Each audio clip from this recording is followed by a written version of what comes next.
Friends, இன்னைக்கு நம்ம இந்த ட்ராமாவோட நெக்ஸ்ட் எபிசோட் பார்க்கலாமா? சேனல் யாருன்னா புதுசாக பார்த்துட்டு இருக்கீங்கன்னா கொஞ்சம் மறந்துடாம சப்ஸ்கிரைப் பண்ணி விட்டு பாருங்க. கூடவே பெல் ஐக்கனும் கிளிக் பண்ணிக்கோங்க. வீடியோஸ் உங்களுக்கு பிடிச்சிருக்குன்னா மறந்துடாம ஒரு லைக் தட்டி விட்டுருங்க. இப்போ நம்ம இந்த எபிசோட்குள்ள போலாமா? எபிசோடோட ஸ்டார்டிங்ல ஹீரோ என்னதான் அங்க பிரிஸ்கா காமிச்சாலும் உள்ளுக்குள்ள மந்திரிச்சு விட்ட கோழி மாதிரி தான் சுத்திட்டு வந்துட்டு இருக்கான். அவனுக்கு அந்த ஃபீலிங்ஸா எப்படி அவகிட்ட எக்ஸ்பிரஸ் பண்றதுன்னு தெரியல. அதனால ரெஸ்ட் ரூம்ல போயிட்டு ஃபீல் பண்ணிட்டு இருப்பான். ஹீரோயின் வெளியில நின்று குரல் கொடுக்குறா, ஷூட்டிங் ஸ்டார்ட் ஆக போகுது, நீங்க சீக்கிரம் வாங்கன்னு. சரி இது வரேன்ட்டு வெளியில வந்துருவான். இவளும் ஷெட்யூல் சம்பந்தமா எல்லாத்தையுமே எக்ஸ்பிளைன் பண்ணிட்டே வந்துட்டு இருப்பா. திடீர்னு ஹீரோவை பார்த்துட்டு, இல்ல நீ இப்ப ஷூட்டிங் ஸ்பாட்க்கு வர வேண்டாம், நீ போயிட்டு என் கார் தொடச்சு வை அப்படிங்கிறா. இல்ல இப்பதான் கிளீன் பண்ணோம், அதுக்குள்ள எதுக்குன்னா, இல்ல இன்னைக்கு நீ வர வேண்டாம், நீ போயிட்டு காரை கிளீன் பண்ணு, அங்கேயே வெயிட் பண்ணு, நான் வந்துடுறேன்னு சொன்னது. ஹீரோனும் சரி ஓகே அப்படின்னு சொல்லி ஸ்கிரிப்டை கொடுத்து விட்டுறா. அவன் போனதும் தான் இந்த அம்மா ஐயோ நடந்தது நினைச்சு அவரும் எம்பாரஸ்டா இருக்காரு, நானும் அப்படி இருக்கனே, அவர் முகத்தை கூட என்னால பார்த்து பேச முடியலையேன்னு சொல்லி பயங்கரமா கூனை குறுக்கி வெக்கப்பட்டுட்டு கிடக்கா. இந்நாள் வரைக்கும் ஹீரோவா அந்த எண்ணத்துல இவ பார்க்கவே இல்ல, ஒரு லவ் ஃபீலோட. ஆனா இப்ப இவளுக்குள்ளயுமே லைட்டா அந்த ஒரு ஈர்ப்பு வந்த மாதிரி தான் தெரியுது. ஹீரோக்கு அங்க ரொமான்டிக் சீன் தான் எடுக்கணும், ஆனா ஹீரோக்குள்ள அந்த ரொமான்டிக் ஃபீலே வரமாட்டுது. ஒரு மாதிரி கஷ்டப்பட்டு தான் அந்த ரொமான்ஸை கொண்டு வர வேண்டியதா இருக்கு. டைரக்டரோ தம்பி கொஞ்சம் பர்ஃபெக்டா நடிப்பா, டைம் இல்லப்பான்னு சொன்னதும் சரி ஓகேன்னு சொல்லிட்டு அந்த ஹீரோயினை இழுத்து அணைச்சாப்புல பிடிக்கிறான். அங்க பார்த்தா ஹீரோயின் நிக்கிறா, வராதுன்னு தானே சொன்னா, ஆனா இவ வரவே அங்கேயே வரைக்கும் பார்த்துட்டு இருக்கான். டைரக்டர் என்ன ஆச்சு, எதுக்காக அங்க பார்த்துட்டு இருக்கீங்க, நீங்க கரெக்டா தான் நடிச்சிட்டு இருக்கீங்க, கொஞ்சம் ஃப்ளோல போலாமே அப்படின்னு சொல்லி அட்வைஸ் பண்றாரு. இவனும் மனசை தேத்திக்கிட்டு சரி ஓகே நடிக்கலாம்னு சொல்லி அந்த ஹீரோயின் இழுத்து அணைச்சிக்கிறான். ஆனாலும் இவனோட கண்ணு ஹீரோயினை தான் தேடுது. அவளை பார்த்ததுமே அங்கேயே ஸ்டன் ஆகி பார்த்துட்டு இருக்கான். அதை ஹீரோயினும் புரிஞ்சுக்கிட்டு ஒரு நிமிஷம் இவளை பாக்குறான். எங்க இருந்து இவங்க ரெண்டு பேரும் ஆக்ட் பண்ணிட்டு இருக்கிறத பார்த்து ஹீரோயின் ஃபீல் பண்ணுவாளோ அப்படின்னு நினைச்சுதான் இவன் பாக்குறான். அவன் பார்வையை புரிஞ்சுக்கிட்டு இவளும் திரும்பிடுறா. டைரக்டரோ என்னமோ சரியில்லை ஜூங்கி, நீங்க கொஞ்சம் பார்த்து பத்திரமா அடுத்ததாச்சும் கரெக்டா பண்ணி கொடுங்கன்னதோ எப்படியோ கஷ்டப்பட்டு அந்த ஷூட்டிங் எடுத்து முடிச்சுட்டாங்க போல. ஹீரோ அவன் முகத்தை பார்த்து கூட பேசவே மாட்டான், வீடு வரைக்கும் கொண்டு வந்து விட்டுட்டான். ஆனா ஒரு வார்த்தை கூட ரெண்டு பேரும் நடுவுல பேசிக்கவே இல்லை. ஹீரோயினா சும்மா எதனா டீடைல்ஸ் கேட்கறதுக்காக பேசினா கூட ஹீரோ பட்டும்படாம பதில் சொல்லிட்டு தான் போறான். அவன் ரூமுக்கு வந்ததுதான் ஜன்னல் எல்லாம் திறந்து வச்சுக்கிட்டு காத்து வாங்குறான். ஐயோ எதுக்காக இவ்வளோ ஹாட்டா இவ்வளவு நேரம் எனக்கு ஃபீல் ஆச்சு, நீ என்ன யோசிச்சுட்டு இருக்க ஜூங்கி, அவ உனக்கு தங்கச்சி, ஜஸ்ட் ஒரு ஆக்சிடென்ட் மாதிரி நினைச்சுக்கோ, நீ நினைக்கிறது ரொம்ப தப்புன்னு உட்காந்து பயங்கரமா ஃபீல் பண்ணிட்டு இருக்கான். பையன் விடிய விடிய தூங்க கூட இல்லை, எந்த இடத்துல ராத்திரி உட்காந்தானோ அதே இடத்துல மறுபடியும் உட்காந்துட்டு இருக்கான் விடிகிற வரைக்கும். இல்ல இந்த நினைப்பை நம்ம சேஞ்ச் பண்ணோம்னா நம்ம பிசிக்கலி கொஞ்சம் எக்ஸசைஸ் எல்லாம் கொடுத்தோம்னா சரியாகும்னு நினைக்கிறேன் அப்படின்னு சொல்லி காலையில ஒர்க் அவுட் கிளம்பி போயிட்டான். ஹீரோனுக்கு ஷெட்யூல் எப்பவுமே ஹீரோ மெசேஜ் அனுப்பி விடுவான், அதனால செக் பண்ணி பார்த்தா ஹீரோ எதுவுமே அனுப்பல. ஐயோ ஏன் திங்ஸ் எல்லாம் இவ்வளோ ஆக்வர்டா போயிட்டு இருக்கு, நான் இது எப்படி சரி பண்ணுவனே தெரியலையேன்னுவா. என்னாச்சு எதனா பிரச்சனைன்னு ரேயன் கேட்டா, ரேயன் கிட்ட நான் சொல்லுவேன் ஆனா நீ யார்கிட்டயும் சொல்லக்கூடாது, உனக்கு ஜூங்கிய பாக்குறப்ப ஒரு அண்ணன் ஃபீல் வருது அப்படின்னு கேக்குறா. ரேயங்கோ அது எப்படி 35 வருஷமா நம்ம கூடவே இருக்கா, நம்ம அண்ணன், அவனையும் நான் அண்ணான்னு கூப்பிட மாட்டேன், திடீர்னு நேத்து தான் ஒருத்தன் வந்தான், அவனை எப்படி எனக்கு சொந்த அண்ணா மாதிரி ஃபீல் பண்ண தோணும், எனக்கு சுத்தமா அப்படி ஒரு ஃபீலே வரலன்னு சொல்லுவா. ஹீரோயின் அப்பாடா நான் கூட எனக்கு மட்டும்தான் அப்படி ஒரு ஃபீல் வருது, அப்ப என் மேலதான் ஏதோ மிஸ்டேக்குன்னு நினைச்சேன், ஆனா நம்ம எல்லாருக்குமே அப்ப ஒரே தான் இருக்கு, அப்ப என் மேல எந்த மிஸ்டேக்கும் இல்ல போல, சும்மா தான் கேட்டேன், அதை பெருசா எடுத்துக்காத அப்படின்னு சொல்லிட்டு அவளோட வேலையை பார்க்க கிளம்பிட்டான். அக்கா கறி அவங்க எல்லாம் ஹனிமூன் போயிருக்காங்க, இங்க வீடெல்லாம் ரெடி பண்ணி வச்சுட்டு தான் போயிருக்காங்க. அந்த ரூம் வந்து சீப்ரா ஆண்டி பார்த்துட்டு ஐயோ இந்த பொண்ணுக்கு மொக்க டேஸ்ட், இது எப்படி வச்சிருக்கா அது அப்படி வச்சிருக்குன்னு இப்பயே மாமியாரோட குத்தம் கண்டுபிடிக்கிற வேலையை ஆரம்பிச்சிருச்சு. அவங்க வீட்டுக்காரர் தான் வந்து அவ இல்லாதப்ப இந்த ரூமுக்குள்ள நீ வர்றதே தப்பு, யாரு கேட்டு நீ வந்த, ஃபர்ஸ்ட் வெளியில போ அப்படின்னு சொல்லி திட்டி அங்கிருந்து அனுப்பி வச்சிருக்காரு. இவங்க கீழே வரப்பதான் மேல வீடு ரெடி பண்ண இருக்கு அப்படின்னு சொல்லி ஆட்கள் வந்திருக்காங்க. என்னப்பா நீங்க தான் தங்கி இருந்த எல்லா வேலையும் முடிச்சுட்டு போயிட்டீங்களே, இப்ப எதுக்கு மறுபடியும் வந்திருக்கீங்கன்னா, ஆமா மேடம் இந்த ஃப்ளோருக்கும் அந்த ஃப்ளோருக்கும் ஒரு தனியா டோர் செட் பண்ணல, அதுக்காக தான் வந்திருக்கோன்னதும் அவ்வளவுதான் செம்ம காண்டாயிடுச்சு இதுக்கு. இங்க அக்காக்காரி இவரும் ஜாலியா பேசிட்டு இருப்பாங்க. அந்நேரத்துக்கு அவங்க அம்மாக்காரி கால் பண்ணி எவ்வளவு திமிர் இருக்குண்டா உனக்கு, யாரை கேட்டு இப்படி ஒரு வேலை பாக்குறீங்க, என்னையும் உன்னையும் பிரிக்க பாக்குறாளா அவன்னு சொல்லி கத்த ஆரம்பிச்சிருச்சு. அம்மா நான் இது வந்தாலும் வந்து பேசுறேமா, போனை வைங்கன்னு கட் பண்ணதுக்கு அப்புறம் என்ன ஆச்சுன்னு அக்கா கறி விசாரிச்சா, இந்த டோரை பிக்ஸ் பண்றது ஆல்ரெடி அவங்க அம்மா கிட்ட சொல்லியிருக்கணும் அப்படின்னு சொல்லி அக்கா கறி சொல்லியிருக்கா. ஆனா இவரு தேவையில்லாம அப்ப சொல்லி எதுவும் பிரச்சனையை கிரியேட் பண்ணக்கூடாது, கல்யாணம் எல்லாம் முடிஞ்ச அப்புறம் பொறுமையா சொல்லிக்கலாம், அதான் கல்யாணம்னு ஒண்ணு முடிஞ்சாலே இவங்களுக்கு ஒரு எகத்தாளம் இருக்கும்ல, அதனால அப்புறமா சமாளிச்சுக்கலாம் அப்படின்னு சொல்லி விட்டாரு. இவங்க ஹனிமூன் முடிஞ்சு இப்ப வர வேண்டியதே இல்ல, ஆஃப்டர்நூனுக்கு மேலதான் வர வேண்டியது, அந்த ஆட்களையும் ஆஃப்டர்நூனுக்கு மேலதான் வர சொல்லலாம்னு இருந்தாங்க, ஆனா அதுக்குள்ளே காலையிலே வேலையை முடிச்சிடலாமேன்னு சொல்லி அவங்க வந்துட்டாங்க. அதனாலதான் இவ்வளவு பிரச்சனை, எனக்கு இதுக்கு எந்த சம்பந்தமும் இல்லைன்னு சொல்லுவாரு.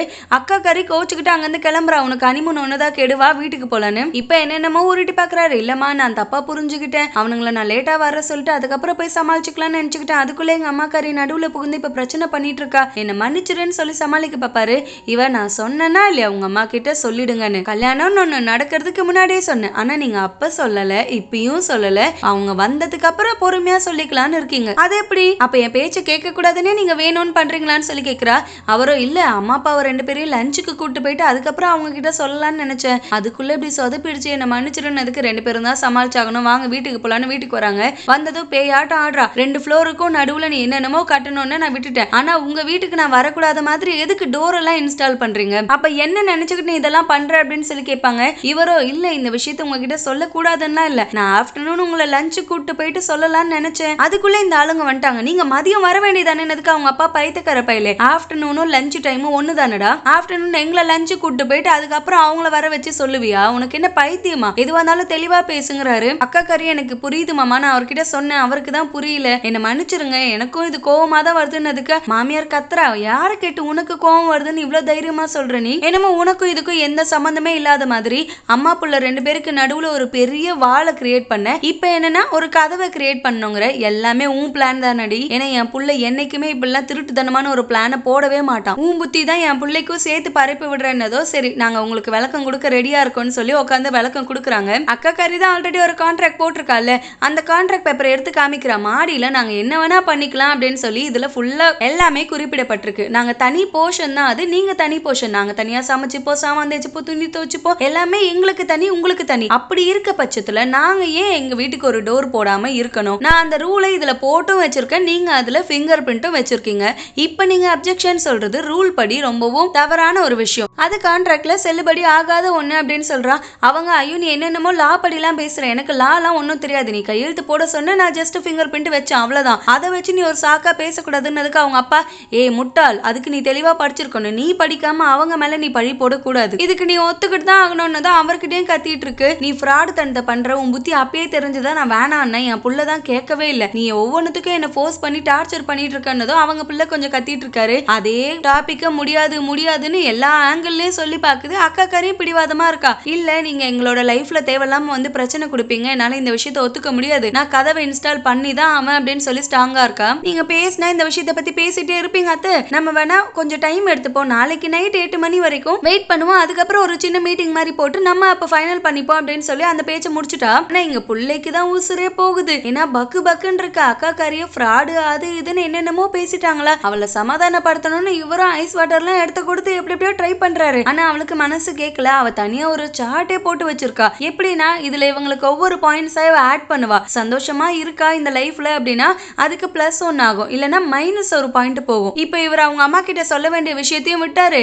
அவங்க அம்மா தேவையில்லாம இவங்க விஷயத்துல தலையிடுறாங்க. அதனால அவருக்கு 2 பாயிண்ட மைனஸ் பண்ணிட்டா. இப்படியே 50 பாயிண்ட் மைனஸ்ல போச்சுன்னா அதுக்கப்புறம் இவங்களோட கல்யாண வாழ்க்கை நிலைக்காது. அவங்க அக்ரிமெண்ட் படி டிவோர்ஸ் பண்ணிக்கலாம். சோ இப்போ நீ நிறைய ரூல்ஸ் பிரேக் பண்ணிட்டே வர, இதே நிலைமையில போச்சுன்னா நம்ம ஒரு மாசம் கூட ஹஸ்பண்ட் அண்ட் ஒய்ஃபா ஒன்னா வாழ முடியாது. அடுத்தது நான் உனக்கு சாய்ஸே கொடுக்க மாட்டேன், நீ பார்த்து பத்திரமா இருன்னு சொல்லிட்டு கொஞ்சம் கோவம் கொஞ்சம் லவ்வோட சொல்றா. ஆனா பெருசா அவ கோவமா இல்ல. ஹீரோயின் ஒர்க் பண்ணிட்டு இருப்பா. அவள்தே இந்த ஆட் டிராமா எல்லாம் ஷூட் பண்ற கம்பெனி தானே, அதனால சும்மா அங்க இருக்க டிவில ஒரு கிசிங் சீன் ஓடிட்டு இருக்கு. அதை பார்த்ததுமே இந்த அம்மாக்கு ஹீரோ கூட நடந்த அந்த கிசிங் சீன் தான் ஞாபகம் வருது. அதை யோசிச்சுக்கிட்டு அப்படியே நின்னுட்டு இருப்பா. இவளோட மேனேஜர் வந்து தான் என்ன ஆச்சு, எதுக்கு இப்படியே வரைக்கும் பார்த்து நின்னுட்டு இருக்கேன்னு கேக்குறாரு. ஒன்னும் இல்ல, நான் க்ளூ எடுக்க வந்தேன், சும்மா தான் வந்தேன்னு சொல்லிட்டு அங்க வந்து போயிட்டா. பெண்டிங் மிஷின்ல தலையை முட்டிட்டு இருக்க. உனக்கு என்ன பைத்தியமா, அது ஜஸ்ட் ஒரு ஷூட்டிங் தானே, அது எதுக்கு நீ சீரியஸா நினைச்சிட்டு இருக்க? அப்படி நினைக்கக்கூடிய இடத்துல அவரும் இல்ல நீயும் இல்லன்னு உனக்கு தெரியலையான்னு சொல்லி முட்டிக்கிட்டே இருப்பா. திடீர்னு நடுவுல ஒரு கை வந்து தடுக்குது. யாருன்னு பார்த்தா ஃபேமஸ் ஆக்டர் தான். என்ன ஆச்சு, எதுக்கு தேவையில்லாம மண்டையை போட்டு இடிச்சிட்டு கிடக்க, உனக்கு எதனா பிரச்சனையான்னு கேக்குறாரு. ஒன்னும் இல்ல, சும்மா வேலை இருக்கு,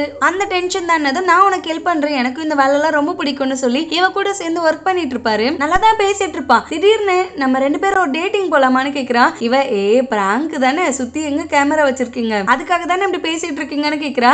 அவனும் சிரிச்சிட்டு பிராங்க் எல்லாம் கிடையாது, இந்த விஷயம் தான் எனக்கு உன்கிட்ட ரொம்ப பிடிச்சிருக்கு, அதனால தான் நான் உன்னை டேட்டுக்கே கூப்பிடுறேன், உண்மையை சொல்லணும்னா எனக்கு உன்னை எப்பயில இருந்து ரொம்ப பிடிச்சிருக்கு, அதை சொல்றதுக்கு தான் கொஞ்சம் தயக்கமா இருந்துச்சு, உன்னோட முடிவை நீ உடனே சொல்லணும்னு அவசியம் இல்ல, பொறுமையா யோசிச்சு அதுக்கப்புறமா எப்ப டேட்டிங் போலாம், நீ சொல்ற டேட்ல நம்ம 2 பேரும் வெளில போலாம், ஆனா நெகட்டிவா மட்டும் எதுவும் சொல்லிடாத, பாசிட்டிவ் ரியாக்ஷன் மட்டும் கொடு சரியா அப்படின்னு சொல்லிட்டு போறா. இருக்க பிரச்சனையில இவன் வேற ப்ரப்போஸ் பண்ணிட்டு போறானேன்னு சொல்லி இவளுக்கு கடுப்பா இருக்கு. ஹீரோயின் அம்மா பாட்டி அதுக்கப்புறம் அத்தை மாமான்னு எல்லாரும் ஒன்னா உட்காந்து பேசிட்டு இருப்பாங்க. அப்ப அத்தை சொல்றாங்க, எப்படிதான் நீங்க 4 பிள்ளைங்களை வளர்த்தீங்களோ தெரியல, இவன் ஒருத்தனை வளர்க்கறது அவ்வளவு கஷ்டமா இருக்கு, அவனுக்கு இப்ப சயின்ஸ் ஸ்கூல்ல படிக்கணும்னு ஒரு வாய்ப்பு கிடைச்சிருக்கு, ஆனா எங்க கிட்ட காசு இல்ல, அவனுக்கு அதுல விருப்பம் இருக்கா இல்லையான்னு கேட்கறது கூட எங்களுக்கு தயக்கமா இருக்கு, இன்கேஸ் விருப்பம் இருக்குன்னு சொல்லிட்டானா அதுக்கப்புறம் அவனை படிக்க வைக்க முடியாது இல்ல, அதனாலதான் அவன்கிட்ட கேட்காம கூட இருக்குன்னதோ அவங்க அம்மா ஒரு கதை சொல்றாங்க. என்னன்னா அக்கா காரி காலேஜ் படிக்கிற டைம்ல அவளுக்கு இங்கிலீஷ் கத்துக்கிறதுக்கான ஒரு வாய்ப்பு கிடைச்சிருக்கு, இதே மாதிரிதான் பாதி ஸ்காலர்ஷிப்ல கிடைச்சிருக்கு, அவளுக்கு அதை படிக்கணுங்கிறது ரொம்ப பெரிய ஆசை தான். ஆனா நம்ம அப்பா அம்மா கிட்ட இதுக்கு காசு கேட்டு அவங்கள கஷ்டப்படுத்த கூடாது அப்படிங்கிற ரீசனுக்காகவே அதை அவ விட்டு இருந்திருக்கா.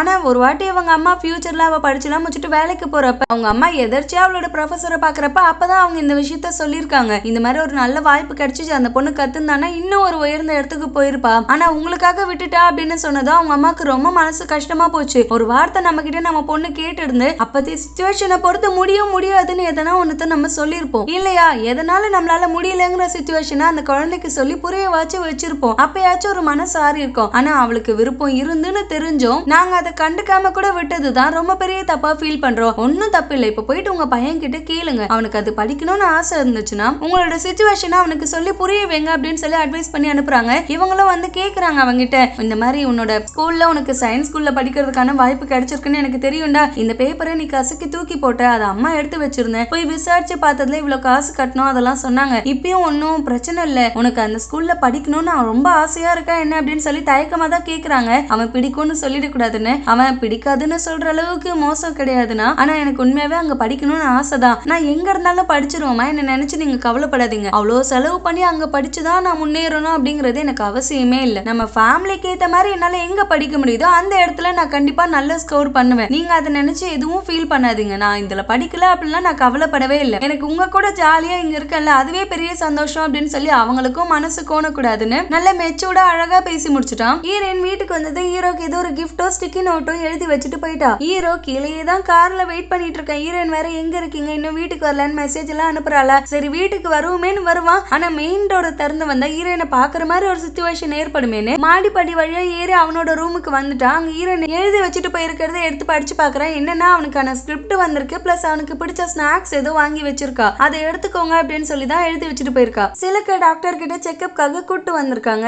இவளுக்கு யூட்ரஸ்ல ஒரு சின்ன பிரச்சனை இருக்கு. என்னன்னா அந்த குழந்தைக்கு ஏத்த மாதிரி அது இன்னும் டெவலப் ஆகணும். அது டெவலப் ஆகாம அது குட்டியான சைஸ்லயே இருக்கு. அது நீங்க நல்லா ரெஸ்ட் எடுக்காத ரீசனா தான் இருக்கும். நீங்க நல்லா சாப்பிட்டு நல்லா தூங்கி ரெஸ்ட் எடுக்கணும். ஜாபுக்கு போறீங்கன்னா கூட ரொம்பலாம் ஸ்ட்ரெஸ் எடுத்துக்காதீங்க அப்படிங்கிறாங்க. அவங்க சொல்றத கூட பெருசா இவ கவனிக்க மாட்டா. போனையே பார்த்துட்டு இருக்கா. ஏன்னா ஒரு முக்கியமான மீட்டிங் இருக்கா, அந்த மீட்டிங்க்கு போயே ஆகணும். அதுக்கு லேட் ஆகுதுன்னு அதையே பார்த்துட்டு இருக்கால. அவங்க டாக்டர் சரி போங்கன்னு சொன்னதுமே அங்கிருந்து வெளியில வரா. அண்ணங்காரன் ஏய் அந்த குழந்தைய பத்தினு ஏதோ சொல்ல வரான். இப்ப அந்த லெக்சரை கேட்கல, எனக்கு டைம் இல்லை, எனக்கு பயங்கர டைம் ஆயிடுச்சு, நான் மீட்டிங்க்கு போயே ஆகணும், நீங்க வரீங்களா இல்லையா அப்படின்னு சொல்லி ஃபோர்ஸ் பண்ணுவேன். அண்ணங்காரனும் பெருசா எதுவுமே சொல்லல. அவனும் சரி ஓகேவான்னு கார்ல கூட்டிட்டு வரான். டிராபிக்ல வேற மாட்டிட்டாங்க. கால் பண்ணி பாக்குறேன், ஆப்போசிட்ல இருந்து போனே எடுக்கல. மீட்டிங்க்கு ஒரு 5 நிமிஷம் லேட்டா வருவேன்னு சொல்றதுக்கு பண்ணாலே இவ்வளவு பாவம் அடிச்சு புடிச்சு குழந்தை கூட பொருட்படுத்தாம அப்படி தெரிச்சு ஓடுறா. அண்ணங்காரன் ஏக்கமா பாத்துட்டு இருக்கா, இந்த பொண்ணு என்ன இப்படி இருக்குன்னு. ஆனா அந்த மீட்டிங் ரூமுக்கு வந்து பாக்குறதுக்குள்ள இவ எடுத்து அடிக்கணும்னு நினைக்கிறா. அந்த கேடு கட்டவ இவ வர்றதுக்கு 5 நிமிஷம் தான் லேட் ஆகிருக்கும். அதுக்குள்ளவே மீட்டிங்க ஸ்டார்ட் பண்ணிட்டா. நீங்க வர்றதுக்கு லேட் ஆன மாதிரி தெரிஞ்சிச்சு, நாங்க எதுக்காக வெயிட் பண்ணணும், நாங்க ஸ்டார்ட் பண்ணிட்டோம் அப்படின்னு சொல்லி நக்கலா சொல்றா. வேற வழி இல்லாம அவங்க கூட சேர்ந்து மீட்டிங் முடிக்கிற நேரத்துல இவளும் ஜாயின் பண்ணிக்கிறா. குறிப்பிட்ட சில வேலை இருக்கு, அது ரொம்ப ஹெவியான வேலை. அந்த வேலையை பார்க்கணுமே, எப்படி பாக்குறதுன்னு எல்லாரும் யோசிச்சுட்டு இருந்தா இது வாண்டடா நம்ம பெஸ்ட்னு காமிச்சுக்கணும்னு நான் அந்த வேலையை பாத்துறேன்னு எல்லாரும் எங்க நீங்க பிரெக்னெண்டா இருக்கீங்க, அதெல்லாம் ஒரு நாள்ல முடியிற வேலை இல்ல, ரொம்ப கஷ்டம்னா அதெல்லாம் நான் பாத்துக்கிறேன். ஏன்னா நான் தானே மீட்டிங்க்கு கொஞ்சம் லேட்டா வந்தேன், நான் தான் இதுக்கான ரெஸ்பான்சிபிளும் எடுத்துக்கணும், சோ நானே இதை ஹேண்டில் பண்ணிக்கிறேன்னு சொல்லி வீட்டுக்கு அவ்வளோ டாக்குமெண்ட்ஸும் கஷ்டப்பட்டு தூக்கிட்டு வரா. அண்ணங்காரன் ஏண்டி என்கிட்ட கொடுடினா பரவாயில்ல இருக்கட்டும், இப்போதைக்கு டிஸ்டர்ப் பண்ணாதீங்கன்னு சொல்லிட்டு அவ பாட்டு போய் அந்த வேலையை பார்க்க ஆரம்பிச்சுட்டா. வந்ததும் ரெஃப்ரெஷ் கூட ஆகாம. அண்ணங்காரன் அம்மாடி டின்னர் எதுவும் சாப்பிடாம நீ பாட்டு உட்காந்துட்டு இருந்தா என்ன அர்த்தம்னு கேக்குறான். நான் தான் தெளிவா சொன்னல, எனக்கு எதுவுமே வேண்டாம், எனக்கு பசிக்கல, என்ன விட்டுருங்க அப்படின்னு சொல்லிட்டு பசி இருந்தும் இல்லாத மாதிரி வேலை பார்த்துட்டு இருக்கா. சரி குழந்தைக்காகவாச்சும் எதனா சாப்பிட்டாகணுமே இவன் ஃப்ரூட்ஸ் எடுக்கிறப்ப ஹீரோயினும் வரா. யாருக்கு யூஜுக்கான்னு கேக்குறா. ஆமா என்ன ஆச்சு, அவ இப்பெல்லாம் ரொம்ப கஷ்டப்பட்டு வேலை பாக்குற மாதிரி இருக்கு, அவ வேலையை பத்தி எனக்கு எதுவும் தெரியாதா, அதனால தான் கேக்குறேன் என்ன ஆச்சு அப்படின்னு கேக்குறான். இவ அதுவும் பொண்டாட்டி கிட்ட தானே கேட்கணும், ஏன் கிட்ட கேக்குறேன்னா அது என்னைக்கு சொல்லிருக்கு, நான் கேட்டாலே காய்ச்சி புச்சுன்னு கத்திட்டு இருக்கேன், என் வேலையை பத்தி உனக்கு என்ன தெரியும்னு, அதனால அவகிட்ட என்னால கேட்க முடியல, நீயே சொல்லுன்னு கேக்குறான். டாக்டர் சொன்னதை சொல்றான். அவ இந்த நிலைமையில நிறைய ரெஸ்ட் எடுக்கணும், அப்பதான் அது விரிவடையும்னு சொல்றாங்க, குழந்தைக்கான வளர்ச்சி வரும்னு சொல்றாங்க. ஆனா அவ அதை கேட்காம ஓவர் டைமா வேற ஒர்க் பண்ணிட்டு இருக்கா. இந்த நேரத்துல அவளுக்கு எந்த ஹெல்ப்பும் பண்ண முடியாத அளவுக்கான நிலைமையில இருக்குமே நினைக்கும் போதே எனக்கு ரொம்ப கஷ்டமா இருக்குன்னு சொல்லுவான். ஹீரோயினா ஒரு டீம் லீடரா இருக்கல, அதனால இந்த மாதிரி பிரச்சனை எல்லாம் நிறையவே வரும். ஏன்னா அவங்க டிபார்ட்மெண்ட் தான் அங்க இருக்கிறதுல ரொம்ப மெயினான டிபார்ட்மெண்ட். அங்க இருந்துதான் மத்த டிபார்ட்மெண்ட்டுக்கு எல்லாம் வேலையா அனுப்பி வைக்கிற அளவுக்கு நிறைய வேலை இருந்துட்டே இருக்கும். அதனாலதான் இவ்வளவு ஸ்ட்ரெஸ்டா இருக்கா. சீக்கிரமே சரியாகிடுவா, கவலைப்படாதன்னு சொல்லி இவனை சமாதானப்படுத்துறா. ரேயும் கோச்சும் ஜாலியா எங்கன்னா டேட்டிங் போலான்னு சொல்லி வருவாங்க. அந்நேரத்துக்கு இவனோட தம்பி வெயிட் பண்ணிட்டு இருக்கான். கோச் தம்பி கிட்டே கோச்சிட்டு இருக்காரு. உங்ககிட்ட பேசுறதுக்குலாம் எனக்கு எதுவுமே இல்ல, நான் பேச மாட்டேன்னு. வேற வழியில நம்ம பேசிதான் ஆகணும், அப்படி இல்ல அவ எதிர்க்கவே நான் பேசுறது உனக்கு ஓகேன்னா நான் வேணா பேசட்டுமா அப்படின்னு கேட்டதோ அவனே சரி ஓகேமா நீ போயிட்டு வா நம்ம அப்புறமா பேசலாம்னு சொல்லி அனுப்பி வச்சிடறான். கோச்சுக்கு என்ன அவங்க தம்பி மேல கோவம்னா அவன் இந்த இடத்துல தான் வேலை பாக்குறான் அப்படின்னு சொல்லி அவங்க அப்பாக்கு போட்டு விட்டதே தம்பிக்காரன் தான். அதான் எதுக்குடா அப்படி பண்ணன்னு கேக்குறான். அவனும் டேய் நான் சொல்லலன்னா அப்பாக்கு தெரியாதுன்னு நினைக்கிறேன், அப்பாலாம் அசால்ட்டா கண்டுபிடிச்சிருவாரு. நெக்ஸ்ட் மந்த்ல இருந்து நம்ம கம்பெனியை பாத்துக்கிற பொறுப்பு உனக்கு அசைன் பண்ணப்பட்டிருக்கு, நீ வந்துதான் ஆகணும் அப்படிங்கிறான். கோச் என்னால முடியவே முடியாது, நான் இப்பயே நிம்மதியா தான் இருக்கேன், நிம்மதியை மட்டும் கெடுக்காதீங்க, என்ன தனியா விட்டுருங்க அப்படின்னு சொல்லி கத்துறான். தம்பிக்காரன் எப்பயுமே சுயநலமா தான் யோசிப்பல்ல, ஏன்னா உனக்கு பேக்கப்க்கு தான் நான் இருக்கேன், நீ இருக்க வேண்டிய இடத்துல என்ன போட்டு டார்ச்சர் பண்ணிட்டு இருக்காங்க, எனக்கு மட்டும் ட்ரீம் இல்லைன்னு நினைச்சியா என்ன? எனக்கும் உன்ன மாதிரி ஒரு பிளேயர் ஆகணும்னு தான் ஆசை, ஆனா அந்த ஆசை நிறைவேறாமலே போச்சுன்னுவா. ஏன்னா நானா உன்னை பிடிச்சு வச்சிருக்கேன், அப்பா தானே பிடிச்சு வச்சிருக்காரு, நீயே போய் உன் இஷ்டத்துக்கு வாழ வேண்டியதானே, நானா வேணான்னு சொன்னேன்னு கோச்சு கேக்குறாங்க. தம்பிக்காரனும் நானும் போயிட்டேன்னு வச்சுக்கோ, 2 பேர் வாழ்க்கையுமே முடிஞ்சிடும், உனக்காக சாக்ரிஃபைஸ் பண்ணி தான் நான் அந்த இடத்துல உட்காந்துருக்கேன், ஆனா இப்ப நீயும் வந்து ஆகணும் அப்படின்னு சொல்லி அப்பா பிடிவாதமா இருக்கப்ப வேற வழியே இல்ல, நீ வந்துதான் ஆகணும், ஏன்னா இதுக்கு மேலே என்னால எல்லாத்தையும் சமாளிச்சுட்டு இருக்க முடியல அப்படின்னு சொல்லி கேக்குறான். கோச் அப்பயுமே பிடிவாதமா முடியாதுன்னு தான் சொல்லி அனுப்பியிருக்காரு. அவங்க அப்பா கிட்ட வந்து சொல்றான் இந்த விஷயத்த. தம்பிப்பா இல்லப்பா நான் எவ்வளவு பேசி பார்த்தேன், அவனை பத்தி உங்களுக்கு தெரியாதா, மலையே இடிஞ்சு விழுந்தாலும் என்னால முடியாது அப்படின்னு சொல்லி ஸ்ட்ராங்கா சொல்லிட்டான். அவன் மனசை மாத்துறதுக்கு நீங்க எவ்வளவு அடிச்சாலும் மாறாது, ஆனா ஒரே ஒருத்தர் நினைச்சா கண்டிப்பா மாத்த முடியும் அப்படின்னு சொல்லி ரேயங்க கோத்து விட்டான். ஜீப்ரா ஆன்ட்டி இவன் மட்டும்தான் லாயரா, என்ன வேற யாருமே லாயர் இல்லையான்னு ஒரு லாயர் ஆபீஸ்க்கு போயிட்டு அந்த டாக்குமெண்ட்ஸை காமிச்சு அதுல அதை டோரை போடக்கூடாது அப்படிங்கறத அப்ஜெக்ஷன் பண்றதுக்கு எதனா ஆப்ஷன் இருக்கான்னு கேட்டதுக்கு அவங்க சொல்லி அமைச்சிருக்காங்க போல ஏதோ ஒரு பாயிண்ட், அதனால தைரியமா இருக்காங்க. வீட்டுக்கு வந்ததும் அந்த பாயிண்ட் இவங்க தான் ஃபர்ஸ்ட் சொல்றாங்க, நீ அந்த ரூல்ஸை போடலாம், ஆனா அது எனக்கு விருப்பமா இல்லையாங்கிறத சொல்றதுக்கான உரிமை எனக்கு இருக்கு, எனக்கு விருப்பம் இல்ல அப்படிங்கிறாங்க. அக்கா காரி உங்களுக்கு விருப்பம் இருக்கா இல்லையான்னு சொல்ற உண்மை இல்லைன்னு நானும் சொல்லலையே, உங்களுக்கு விருப்பம் இல்லைனாலும் உங்க பேச்சையும் மீறி அதை பண்றதுக்கான உரிமை எனக்கு இருக்கு, நான் பண்ணி தான் தீருவேன் அப்படின்னு சொல்லி அவளும் ஸ்ட்ராங்கா இருக்கா, இவங்களும் ஸ்ட்ராங்கா இருக்காங்க. அது ஒரு மாதிரி பெரிய சண்டையா போயிட்டே இருக்கு. நான் உங்க ரூம் பக்கம் வருவணும்னு உனக்கு டவுட் தானே, அந்த பக்கம் என் காலை கூட எடுத்து வைக்க மாட்டேன், காலை எடுத்து வச்சா ஏண்டி நான் ஏன்னு கேளு அப்படின்னு சொல்றாங்க. அவங்க அப்பாவோ மானங்கட்ட ஜென்மமே, காலையில தானே அவங்க ரூம் பக்கம் போயிட்டு ஃபுல்லா எல்லாத்தையும் தேடிட்டு இருந்தேன், அப்ப எங்க போச்சு உன் புத்தின்னு இவரே கோத்து விட்டாரு. அவங்க பிள்ளையும் அம்மா என்னமா வேலையை பார்த்து வச்சிருக்க அப்படின்னு சொல்லி கத்து வராரு. இவங்களும் இல்ல இல்ல அதுதான் லாஸ்ட் டைம், இதுக்கப்புறம் சத்தியமா நான் அந்த பக்கம் வரவே மாட்டேன், நீ 100% என்ன நம்பலாம் அப்படின்னு சொல்றாங்க. ஐயா அக்கா கரியோ சரி உங்களுக்கும் வேணாம் எனக்கும் வேணாம், எனக்கு தேவை டோர், உங்களுக்கு தேவை வேண்டாம், அப்ப நம்ம பாதி டோர் வேணா வச்சுக்கலாம், ஏன்னா உங்களுக்கு அப்பப்ப உங்க புள்ள கூட நான் எப்படி வாழ்றேன்னு பாக்கணும்னு ஆசை இருக்கு, அந்த பாதி டோர் வழியா நீங்க பாத்துட்டு போங்களேன் அப்படின்னு சொல்லி ஒரு ஆப்ஷன் எடுத்து கொடுக்குறா. அந்த ஆப்ஷன் ஏதோ கொஞ்சம் ஓகேவா இருக்கு, அவங்கள வேவு பார்க்க அதுவே போதுமானதா இருக்குமேனு, அதனால அவங்களும் அப்ரூவல் கொடுத்துடுறாங்க. ஹீரோ அவனோட எக்ஸ் கேர்ள் ஃப்ரெண்டை பாக்குறதுக்காக வந்திருக்கான், அவங்க கிட்ட கொஞ்சம் பேசி ஆகணும்னு. இந்த பொண்ணு ஒரு சைக்காட்டிஸ்ட், என்னடா என்ன பிரேக்கப் பண்ணிட்டு போயிட்டு உன்னை அவ்வளவு சபிச்சேன், இப்ப என்னையே பார்க்க வந்திருக்கேன்னு கேக்குறா. ஏன்னா நான் ஒரு செலிபிரிட்டி, எனக்கு இப்ப எங்க போறது என்ன பண்றதுன்னு தெரியல, நீ மட்டும் தான் ஒரே ஆப்ஷன், ஏன்னா உன்னை தவிர வேற எந்த டாக்டரும் எனக்கு தெரியாது அப்படின்னு சொல்லவே அந்த பொண்ணு விளையாட்டுக்கு தான் சொல்றான் போலன்னு சொல்லி கார்டுல ஸ்வைப் பண்ணு, இப்ப நீ காசு கொடுத்தாதான் நான் உனக்கு ட்ரீட்மெண்டே பாப்பேன்னு சொல்லி எடுத்து வைக்கிறா. ஹீரோ உஷாரா அதை கூட கேஷா கொடுக்குறான். கேஷை கூட கொடுத்ததுக்கு அப்புறம் தான் அந்த பொண்ணுக்கு சீரியஸ்னஸே புரியுது, என்ன ஆச்சுடா எதனா பெரிய பிரச்சனையானு விசாரிக்குது. ஹீரோவும் நடந்த எல்லா கதையும் சொல்றான், எனக்கு ஒரு பொண்ணு ரொம்ப பிடிச்சிருக்கு, ஐ திங்க் நான் அந்த பொண்ணு சின்சியரா லவ் பண்றேன்னு நினைக்கிறேன், ஆனா விதியின் விளையாட்டுனால நாங்க 2 பேரும் ஒன்னும் சேர முடியாது, ஏன்னா என்னோட பிளட் ரிலேஷன், அவ என்னோட சொந்த தங்கச்சி, ரீசெண்டா தான் என்னோட அப்பாவை நான் தேடி கண்டுபிடிச்சேன், அவருக்கு அவ பொண்ணா இருக்கா, நான் என்ன பண்றதுன்னு எனக்கு புரியல, ஆனா அவ மேல நான் வச்சிருக்க ஃபீலிங்ஸே என்னால கண்ட்ரோல் பண்ண முடியல, நீ இதுக்காக எனக்கு சர்ஜரி பண்ணணுங்கிறியா, அதுக்கும் எனக்கு ஓகே, இல்லைன்னா மாத்திரை மூலமா சரி பண்ண முடியுங்கிறியா, அதுவுமே எனக்கு ஓகே, என்ன பண்றதுக்கும் நான் ரெடியா இருக்கேன், அதுக்கு எது பண்ணியுமே இதை சரி பண்ண முடியாதுரா, நீ அந்த பொண்ணை லவ் பண்ற, லவ்வுக்கு போயிட்டு நான் என்ன மெடிசன் கொடுக்க முடியும் நீ நினைக்கிறேன்னு கேக்குது. இங்க அக்கா காரி வீட்டை காமிக்கிறாங்க, ஐயோ மாடியில பாதி கதவை போட்டிருப்பா, அசல்ட்டா போய் எட்டி பார்த்துட்டு வந்துடலான்னு குதிச்சுக்கிட்டு ஓடி வந்து பாக்குது. பார்த்தா உஷாரா ராத்திரியோட ராத்திரியா கதவை ஃபிட் பண்ணிட்டு இருக்கா, ஆனா இவங்க குனிஞ்சு பாக்குற மாதிரி கீழே தான் பாதி டோரை கட் பண்ணி வச்சிருக்கா, மேல மூடி இருக்கு, இதுல கூட இந்த பொண்ணு ஃப்ராடு தனத்தை தான் பண்ணிருக்கு, இப்படின்னு என்கிட்ட சொல்லவே இல்லையே, நான் பாதிக்கு பாதி தானே நினைச்சேன், நான் இதுல எப்படி பார்க்க முடியும் அப்படின்னு சொல்லி அப்ப கூட கூச்சமே இல்லாம குனிஞ்சு பாக்குது. இது வரும்னு தெரியும், அக்கா காரி தலைகீழ தொங்கிட்டு குட் மார்னிங்ரா, அந்த பார்த்ததும் பயந்துட்டு அப்படியே படிக்கட்டுல உருண்டோய் கீழே விழுந்துட்டு. அதோட இந்த எபிசோட் முடிஞ்சிச்சு, சீக்கிரமே இன்னொரு எபிசோடோட பார்க்கலாம். Thank you so much for watching, bye.